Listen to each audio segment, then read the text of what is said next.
Good afternoon, everybody. Scott Mabor here. Tuesday, beautiful day, a little breezy out on the beach, and a little cool actually. Thought it would be warmer. But anyway, nice sunny day. Get out, get some fresh air, stay safe. But just wanted to do a quick message. I spoke to her at an appointment this morning at 9 a.m. She was referred to me by her financial planner. All good. And when we had texted to set up the appointment, she said, I'm already familiar with Medicare. All I need to do is sign up for Part D. Okay, fair enough. So I gave her a call at the appointed time. And because she came from a referral, and because she told me she already was familiar with Medicare, I didn't really push my cardinal rule, which is always to explain Medicare, A, B, C, D, Advantage plan, so that we're both on the same page. Because what I find is just because somebody says they know Medicare doesn't mean they do. And in this case, that was absolutely true. She had Part A, signed up for Part B by mail, which I always recommend faxing. She called the local office and they said mail it in.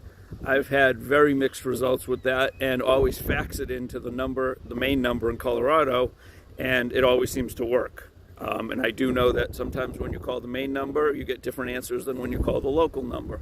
And I don't know why that is, but it is.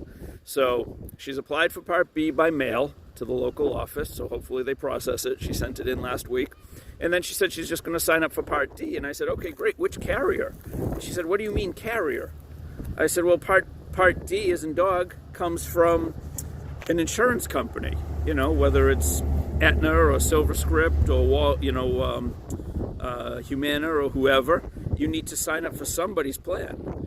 And she said, oh, I didn't know that. I thought you get Part D from the government. And I said, no, we need to pick a drug plan for you from a carrier based on your zip code, your drugs, and your preferred pharmacy. So we started doing that. We ended up on a plan. It's like $16 a month. One thing she did tell me is that one of her medications is a capsule. It's a 70 microkilogram capsule. And I said, that's $152 a month. And she said, I'm paying like 10 now. And I said, are you sure it's a capsule? And she said, well, no, it's 75 microkilogram tablet. Okay, well, that went from $152 to zero. So all these little things matter. And then when I'm about to literally logging in to sign her up for her drug plan, she says to me, okay, and I don't want a supplement yet, but I will because I want dental. Supplements don't include dental. And I explained that to her. And she said, no, Medicare doesn't include dental, but the supplement does.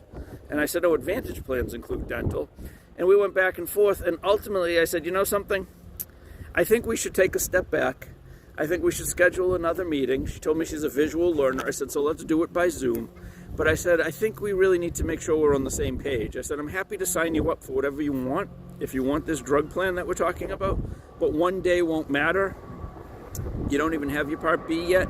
So why don't we take a step back when we can both talk? Let me do the research on your drugs. Let me do the research on your doctors. She gave me the list of doctors.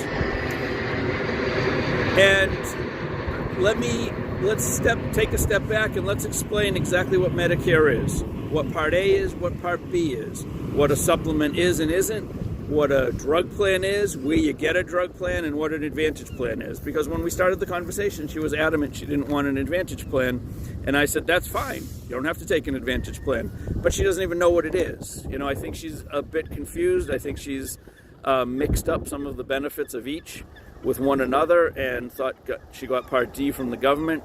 So I'm trying to stick to my cardinal rule. Always, always, always, no matter where they came from, what they have, if they've been on Medicare for 15 years, it probably doesn't mean you and I are on the same page, because you and I may have a completely different understanding of how these plans work. I know she said she attended a few seminars. I don't know where they were. I don't know who ran them. But just by the fact that, she's a little mixed up on where the Part D comes from, and then the dental, we're taking a breath today, and then we're going to do a Zoom meeting with her tomorrow so I can visually show her the parts of Medicare. But very important, you have to understand the parts. You have to be clear on what what it is, what it isn't, what it costs, what's not covered, and that way you can make an informed decision. And I'm happy to help. You make the decision. I don't push plans on people because I really don't care what you take. It doesn't matter to me which type of plan you want, but I want to make sure you pick the best plan. And like I told her, if we sign her up tomorrow for that same drug plan, that's great. And she's like, well, I'll just change it in a couple months if I don't like it. I said, no, you're stuck until January 1st. You can change it October 15th, but you're stuck in for the rest of the year. So let's make sure you're in the right plan before we lock you in to coverage that you may or may not understand. And then if she says, yes, let's go with as we planned, fantastic. But now at least I know and she knows she made the most informed, best decision she could based on the information we had. If you have any questions, you need any help, there's no charge to work with me. I'm happy to answer your questions. Have a great day, everybody. There's a plane going overhead. And stay safe. If I can shut this.